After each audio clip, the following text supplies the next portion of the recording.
Welcome to the FarmBits podcast.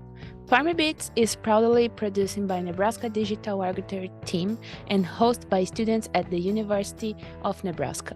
The FarmBits podcast comes to you each week to discuss the trends, daily realities, and the value of digital agriculture. Through interviews with expert producers and innovators from across the agriculture industry, we hope that you step away from each episode with a new practical knowledge of digital agriculture technology. Hello, FarmBits followers, and welcome to another episode of FarmBits podcast. I am Ana Clara. And I'm Natasha, and we are glad to have you with us as we continue our discussion on data management. Today, we talk with Igor Boninsenha, PhD student at the Federal University of Viçosa in Brazil. Tune into this exciting episode to learn more about how he deals with data management in his research.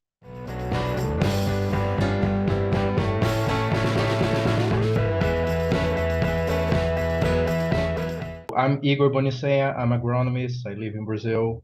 In the past spring and summer, I have been in UNL to a sandwich doctorate. So I had the opportunity to advance a lot of my work. Today I work with remote sensing and AI approach, aiming to improve the irrigation efficiency in center pivot systems. So that's what I'm working with now. I also have a business, a small business that we are trying to look for some partnerships to develop the ideas and methods that I had in my PhD thesis dissertation.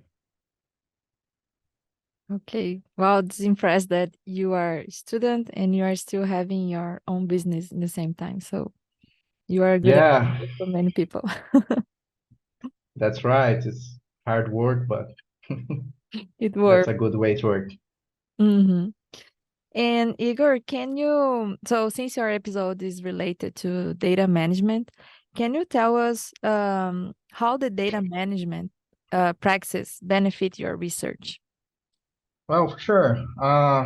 Data management practices are like the most important part of my work, especially because I work with a lot of data, images, files, and I don't know, temporal images, time series. So the volume of the data is too big, and I need to make sure that all the data is good to use and recover it, and all the chains, and to have all the codes, everything good to access and good to understand. Especially I think when you work with in a team and you share data, you share process, you share codes, you share every step that you're working with.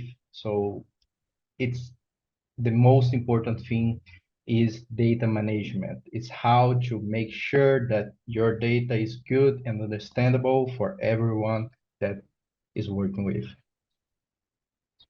Nice. So can you tell us a little bit how this, interest about data management or working with so many different data started? So why? Oh, yeah. Well, I think it started in my life after just when I started my graduation in my master's and my PhD. It was where, well, I think when you are in the undergrad, you also have contact with a lot of data, but as much as you develop your academic life, more responsibilities come to you, and more data, more results that you have to present, more papers that you have to make, more information you have. So it started, well, I'm an agronomist. In agronomy, we usually don't have like disciplines about data management and coding, and everything we learn is up to us looking, searching in internet and other courses. So it started like that by necessity. So I started to have a lot of data, and well, I need to be organized, and I needed to adopt better practices to ensure that what I'm working and the quality of my work, of course. So that's how it started in my life, the data management. I'm not an expert, but I think I work a lot with data management, even that indirectly. And during your work, can you provide us a tip how you organize the data for get the measurement using the programs that you're using? Like, do you have any tips for us for name the files, the documents that you want to analysis? Yes. Well, for files, I think it's the basics of data management is how to manage your own files, like that things that you have on your laptop, like documents, or tables or figures and everything. I usually use a systematic approach. Well, works for me is my way to do. I split the folders by projects, naming by versions, by date, by year, by subjects, and which project, and then subfolders like text and figures, analysis, raw data, processed data, results. And I try to keep everything in this way.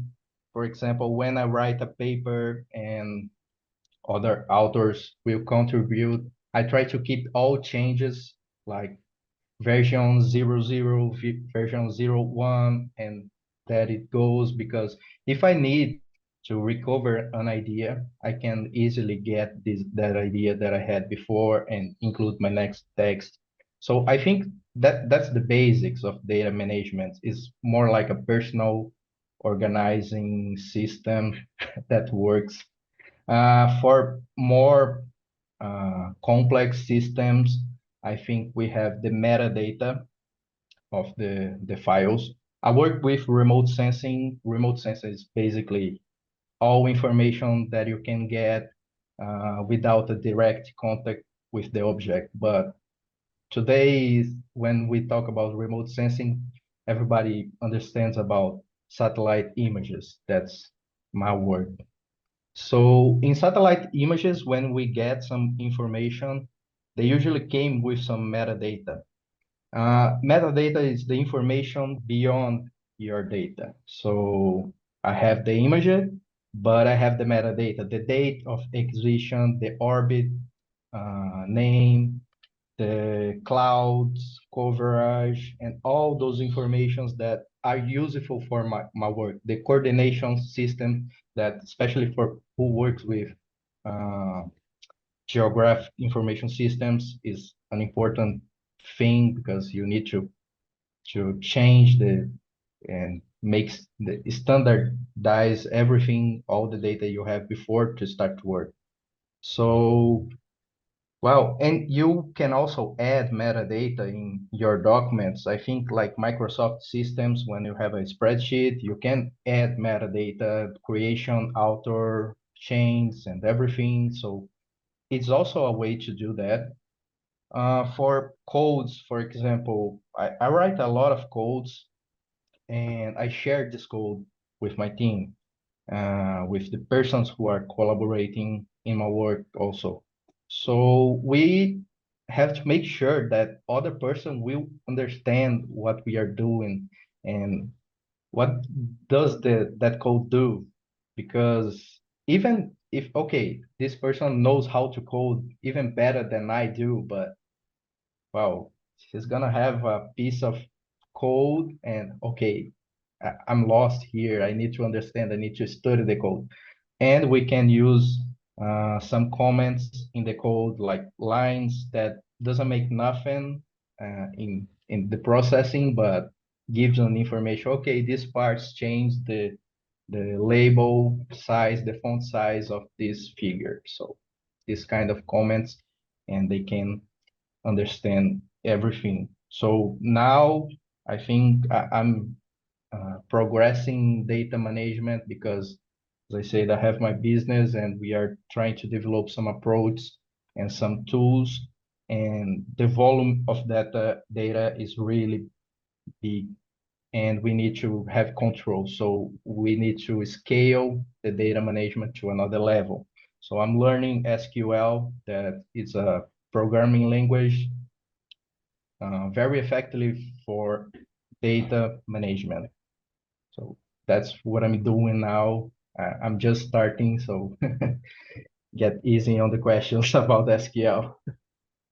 This is amazing. And I cannot imagine actually how difficult it is to organize those, like amount of data. Because, for example, my research, I also have data, but for sure the amount is not the same as you have, for example.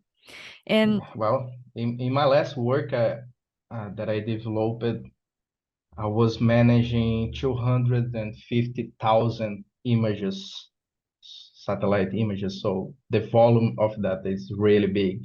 And also data management, I think, is kind of know what the data you have and know the good data that you have. Because for me, we know that satellite images can have a lot of problems like pixel saturation and ortho corrections and everything that can happen.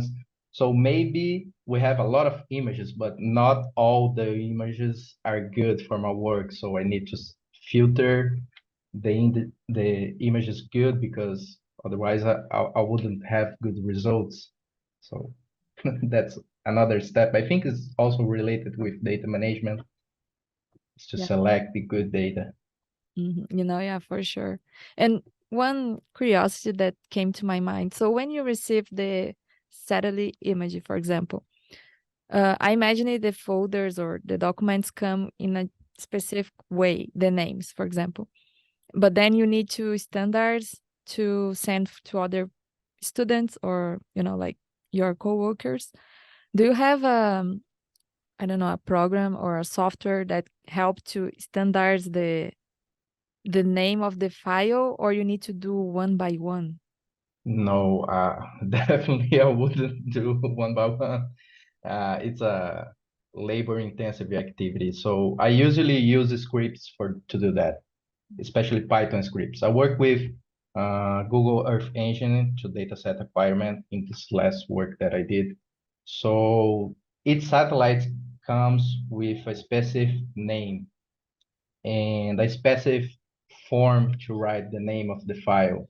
So the orders are different. The information in each name is different. So I basically take 5 of them, make a code to run in 5 of those files, and then, okay, it's running in a correct way in 5 files, so run to all files. First I test, then I apply to my whole data set. Yeah, no, I was imagining that is something to do that because it would be crazy. You can spend a whole year just to rename all the files. Yes, Yes, you have like 1,000 things to just check for then run. You're gonna take like forever, I think. So that's right.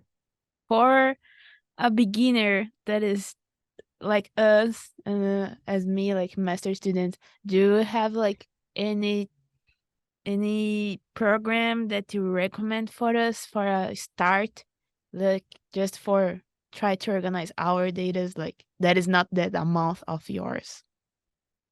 Well, yes, I think the good practices, like the basic practices, trying to name your files and your folders in a good way, in a way that works for you. There's no recipe for everybody. I use a lot of underscores in my files, so I can, when I access those files in my code, I can split the underscores and get all the informations that I need. So it's a good way to do that, and you can advance. You can go to Python. Python is a good programming language. I think the community of Python have improved a lot of the programming language itself. So you have a lot of information online. You have, I think it's the most commented and discussed programming language today. And you have basically everything. You can go to YouTube and search for videos and learn Python. That's how I have learned. So everybody can do that for free. It's basically as much as you code, better you get coding. And it's a good programming language for scripting. Scripting is basically you define an activity, you define step by step that what should be done, and you run for everything that you have. So that's basically scripting. So it's not the most efficient for people from computer science. They probably will say, okay, maybe Python is not the best one, but it is for us that have no contact with any programming language, and so it's easy to learn. So it's best for us. I think this is the good way. Start for the basics and then by your need, so you can improve your knowledge based in your needs. In here, we use like a lot of Air Studio and SAS program. Do you already have been in touch with one of those programs? Yeah, especially R. I like a lot R. I'm not an expert. I prefer Python, Mhm. but some things that I try to do in Python, especially related to statistics, are easier to do in R. So I try in Python. If I don't get in Python, I go to R and do in R. I think it's just preference, and each programming language have its own specifications and is more applicable for some activities. So for me, Python works in a good way because I can integrate with QGIS, ArcGIS, and Google Earth Engine as well. So that's why I use most part of my time Python, but I also like R. It's funny because you said R is easier. For me, R is already difficult, so I cannot imagine Python. No, I think R is a little bit harder than Python to learn. I think the learning curve for Python is a little bit more easier to learn. There's at least for me, I found more documents and more information for beginners in Python than in R. This is nice. And Igor, so do you use any search data to assist you? Well, yes, and that depends of the project that I'm working with. For example, today 90% of my data and my codes and all my information are in cloud system. So the search data tool will depend of what is the cloud computing system that I'm using. If I use Google Earth Engine to acquire satellite images, of course, it's Google, so I use Google Drive to store those images, and I use Google Colab platform to process, for example, the AI models to train the AI models. But for local files, I think I use Microsoft OneDrive. For me, have a better integration with my data, and the updates are faster, so I prefer to use Microsoft systems. In past times, I have used Linux systems. I start to code using Linux systems. So in Linux system, I think they had a better data management structure, especially when you're coding and making scripts. Well, less bugs, less errors, like with folders names and everything. This happened a lot in Microsoft, but today I think today I migrate back to Microsoft systems because, well, it is a good system. I think they have improved a lot the integration with the codes and folders and everything. So less errors. It's good enough to me now. And for another question that we have here, are there any specific requirements or specifications for the platform that you're using for the Python? Like you needed to doing something at the file that you will receive to be able to run in the process? Depends on the probe. Also, the file that you have. In general, you just need to have a laptop, a decent laptop. The modern laptops can run a code, but okay, if you have a better laptop with more memory, more RAM, and more system capacity, so you will have a better processing time and things will happen faster. But today, 90%, today the modern computers can run the codes without any problems.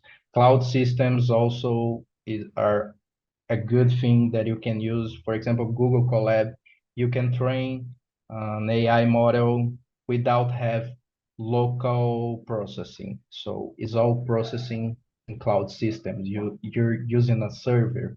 So you could do it with a cheap laptop, for example, because you will not use the laptop. You're gonna use the server. So it's basically just to access the internet and open a Google Chrome tab. Okay, you can train a CNN model, an AI model, even if you don't have a good laptop, a good computer, and all of that. Then, but when the things are getting bigger, of course, if you process a lot of data, if you need to store data locally, you're gonna need a server or a better computational systems to be able to process everything. But I think it's accessible for everyone today. Good. Um, so Igor, one question that I think will be one of the most important for this interview, at least for me. So as a grad student, I think almost every grad student face this challenge. So sometimes we spend a lot of time trying to find, a folder or a document that we know that is there, but we don't remember the name. Or I don't know, we have a database and then we cannot remember why we analyzed the data like that. So did you have this situation as well? And if you had, what you would do differently to avoid this? Well, that happens a lot to me because sometimes I have a problems or I don't know, I need to make a analysis about something in my data, and I know I did it before, but where it is. And sometimes I find the code, but okay, how this code works because it's not commented. There is nothing in my code. And I sometimes I prefer to make another code based in what I need than trying to learn my previous code and okay, let's do everything again. And for this second code, I make sure that I have all comments declared and everything is clear. And if I need again in future, I will have a good information. So I try to keep everything as clear as possible and the most understandable way to see what I have and what everything does, what every part does in my code. So that happens a lot. Sometimes for documents, well, that happened to me. I think the most grad students have this problem is to find the reference for work. You write in a paper or scientific work, you need to put the reference. You have read some paper that's a good reference to your paper, to your methodology, but where is this paper? So, and we have to look back and everything. For that, I think everybody knows, but most of grad students knows about Mendeley software, but well, it's also a recommendation, especially when you're writing, maybe uh, you can organize all the papers you have there, and it's a good way to find what you're looking for. Yeah, and actually this happened with me this week because I was working my dissertation, my literature review, and then there was sentence over that and I need to like do some change, but I couldn't find the paper that I was looking for. So it took me a long time. Yeah, same. Yeah, Use the error. I was coding some analysis and then I'm like, I know that I have this code. I just don't know where is So it was half an a day just to recode the code that I already have. Yeah, that's right.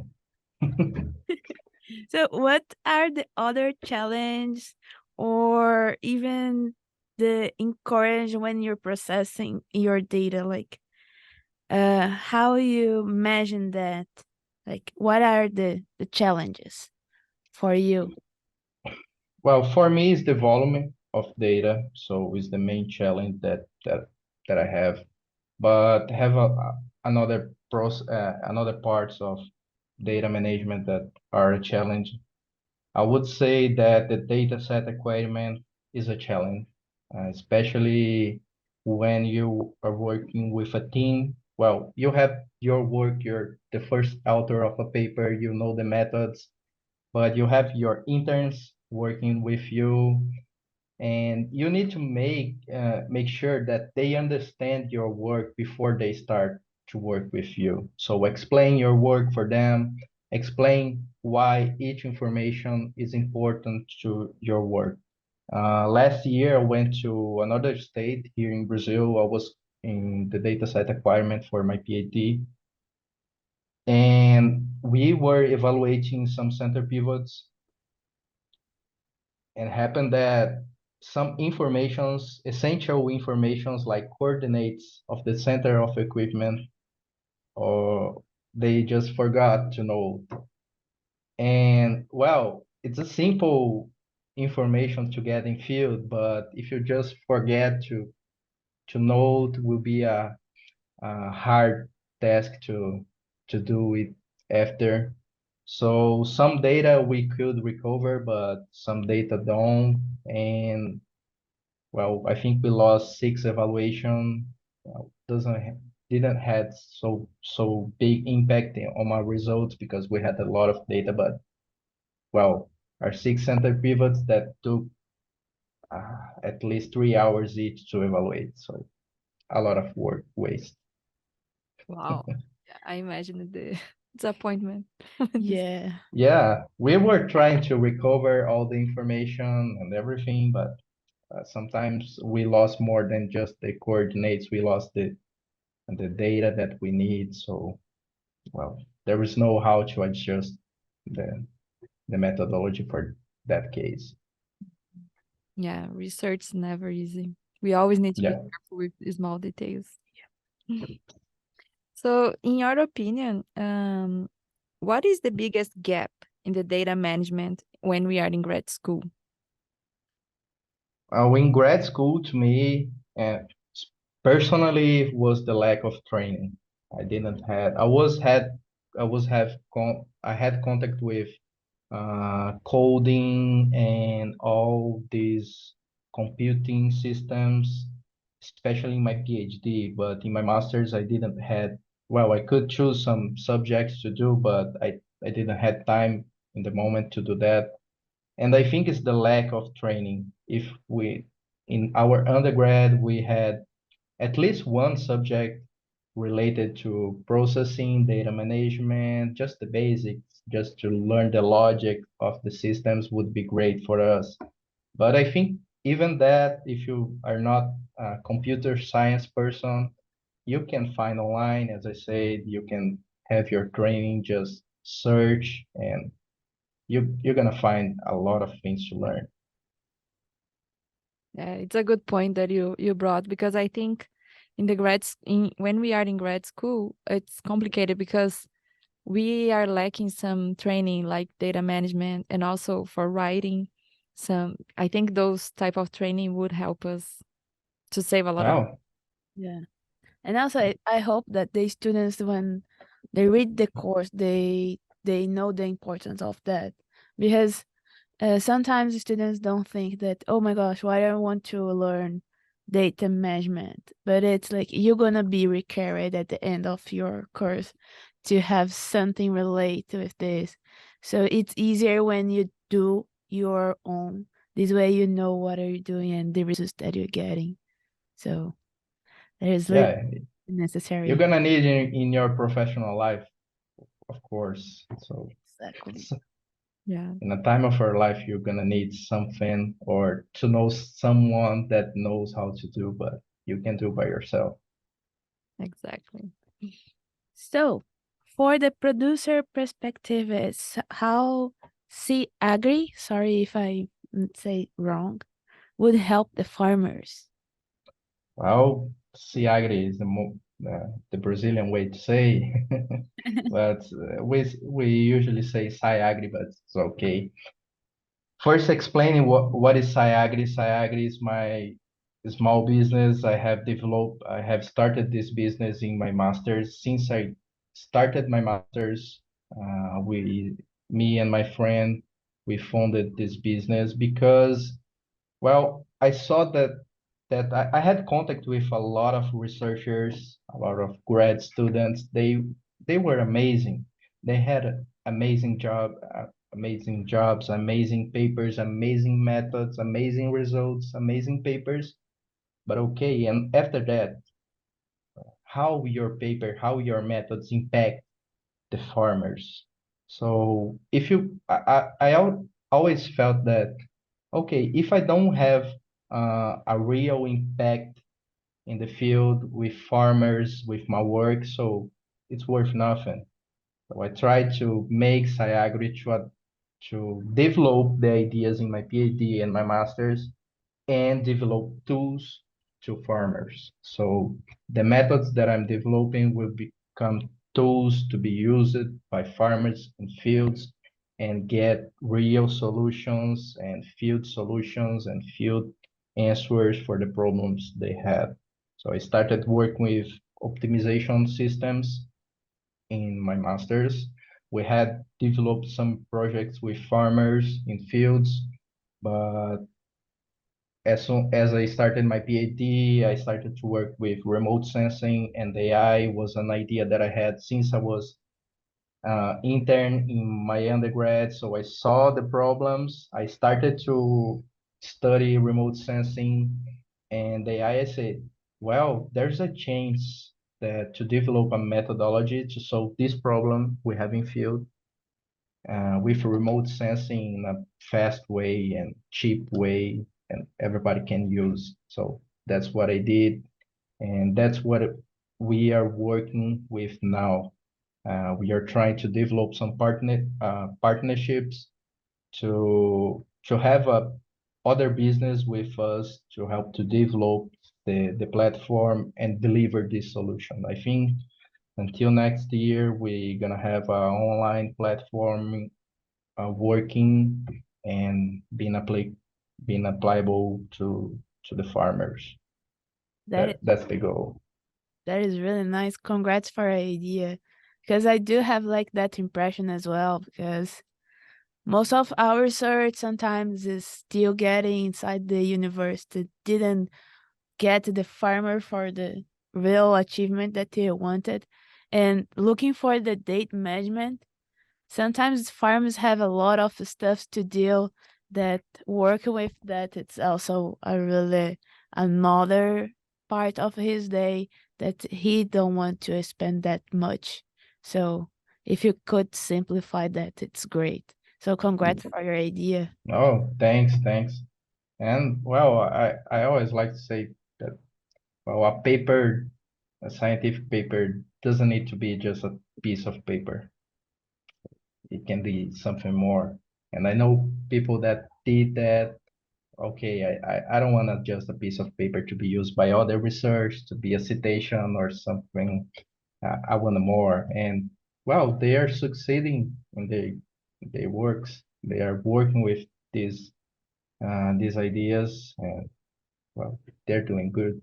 Yeah, that is true. Well, and I believe our goal when we are doing a research is this, right? We want to provide information so farmers, growers, they can use those information to improve their process. Yeah, yeah. Was the happiest moment in my academic life, I think, was when 1 year after I finished my master's, I went back to the same farms that I used it to my study, presented the results, and the farmers wow, we can use this for the next crop season. You have the spreadsheet, you have how to make a simple model for us.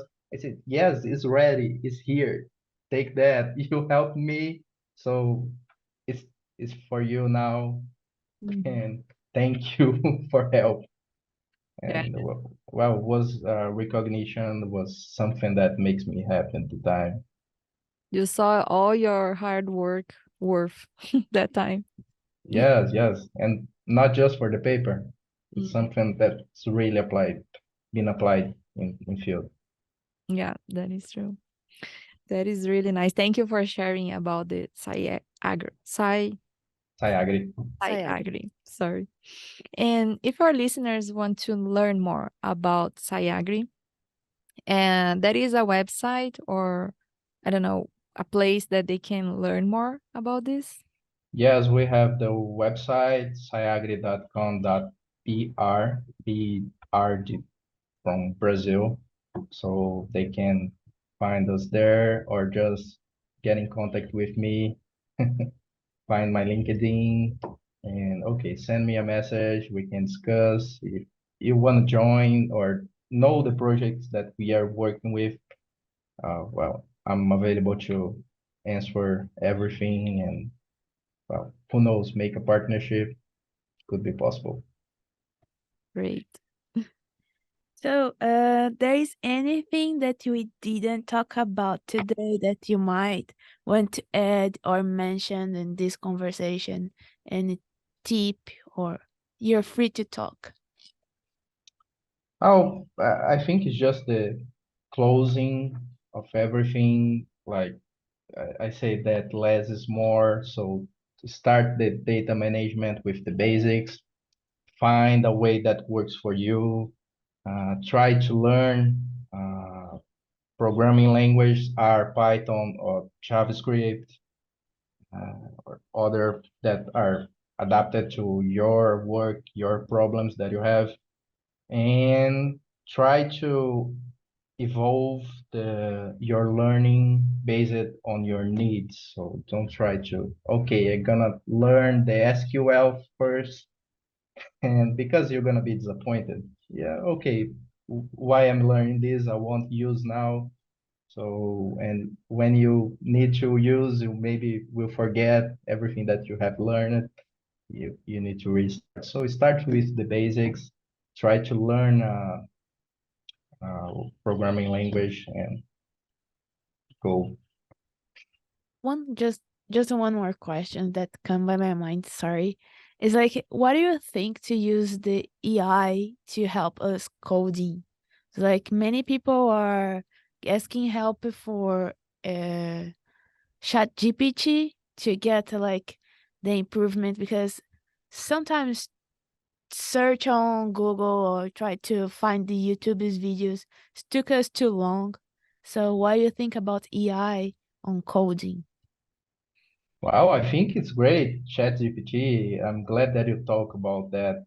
I'm not an expert in coding, so I use a lot ChatGPT, especially to make my code. Well, I have a lot of experience coding, so usually I make the first version of my code, but I can pass this code to ChatGPT and as do it more efficiently, and you're gonna have a revised version. So other thing that you can use is to comment your code. You write your code, send to ChatGPT and comment it or explain this code to me. I think, well, we need to, of course, we need to use those tools in an ethic way, especially when we are working with research, because you need to use to help you, not to do your job. So keep the ethics in mind, but it's a tool. It's free to use. It's a good tool. You can learn a lot, and it can really make a difference in your coding and in your life. So, well, I don't see problems. I like to use, and I use a lot also. Nice. Then yeah, that is nice.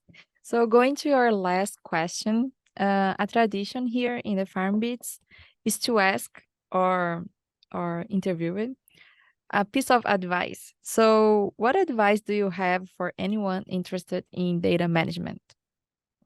Well, I think we also talked about that. It start with the basic, try to learn what you need, try to use those available AI models like ChatGPT in a good way, try to learn, try to find information, and try to adapt uh, the tools that you have for your problems. Doesn't make the opposite, like use your problems to make the tools. Try to use first the tools for what you have and learn how to code because that made difference in my life. And everyone that I talk with that knows how to code and it is in the professional life, after the PhD, after the masters, after the undergrad, they always say, well, coding made make made the difference in my life. So I'm glad to learn how to know how to code. Thank you very much to Igor to taking the time to join this episode on FarmBits podcast. It's really exciting to have the discussion about data management and the challenge of working with a higher amount of data. One of my favorite parts on this episode was when he talked about using Python and the AI to guide us in our research. I also think that was really interesting to learn how the SciAgri can help farmers to get access of data in an efficient way. I hope you enjoyed the episode and we look forward to sharing another digital ag story with you next week on FarmBits. Thank you for taking the time to join us today on the FarmBits podcast. If you enjoyed this episode, please subscribe to the podcast on Spotify, Apple Podcast, YouTube, or whenever you listen to podcasts to be informed about the latest content each week. We welcome your feedback, so if you have comments or questions for us, please reach out to us over the email or Twitter or in the review sections of your favorite podcast platform.